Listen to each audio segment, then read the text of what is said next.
Team Jackson, what's happening? So I got tagged in this tweet and asked to give my thoughts. So let's look into it.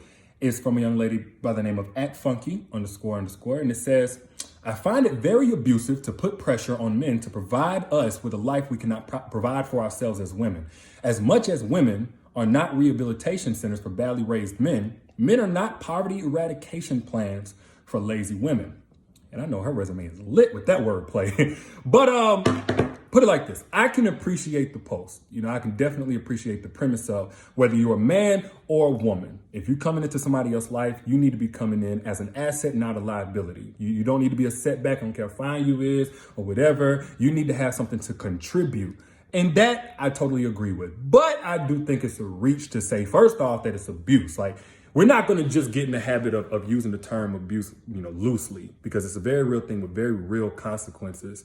And then also, I think it's a false equivalence to compare the two. When we're talking about the whole badly raised men looking to women to be rehabilitation centers, we're talking about men, people, period, that need professional help. And until they get that professional help, they're going to hurt, if not break, every person that tries to love them, which causes a cycle of brokenness that gets passed down from generation to generation. And we see the byproducts of that, especially in our community, but all around us. When we're talking about a guy who's trying to break some bread or spend some bread, or a woman pressuring a guy, typically, first off, that doesn't work unless he has an ego problem. So there is no emotional manipulation, no trickery, or any kind of force that we would associate with abuse.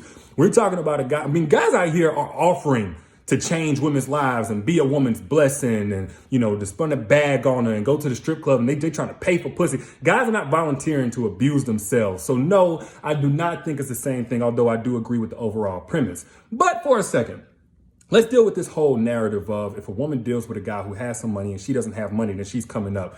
It is not a come up for a woman who's broke. I don't care how broke she is, to deal with a guy who has some money. I see it all the time. They got a guy who got like a nice condo, a nice car. He got the jewelry, nice clothes. And guess what? Whenever he's done with it, she go right back to wherever she came from. So it's not a come up. It's more of a come along while things are good. And whenever they're not, guess what? You back to wherever you started. The only way that a woman comes up from dealing with a guy who got money is if the dude teaches her how to get money herself. Not only teaches her, but invest in her own business. So together, or her going on by herself, she's better because she dealt with that guy, which I think there should be more of. Why? Because I honestly see it happening the other way around. Like, y'all tell me, what do y'all see more of? Do you see dudes who are taking women out the hood, or taking women who don't have any kind of business savvy, giving them businesses, giving them business knowledge and skills and tools to go on and flourish with the next man? Or do you see women who have their shit together, taking a dude out the hood who was going the wrong path in life, going to be dead or locked up or something like that, teaching him how to be professional, getting him into a network, plugging him in, and teach him how to, write a resume, all of that stuff. And then he go on and take his upgraded ass on to the next woman and forget about her. Which one do y'all see more of? I personally see more of the latter. But again, overall, I absolutely do agree with the premise of if you come into somebody's life, and even if they are strong in the place that you're weak, make sure you're complimenting them in some kind of way that you add value. It may not be synonymous value, but make sure it's at least equivalent value.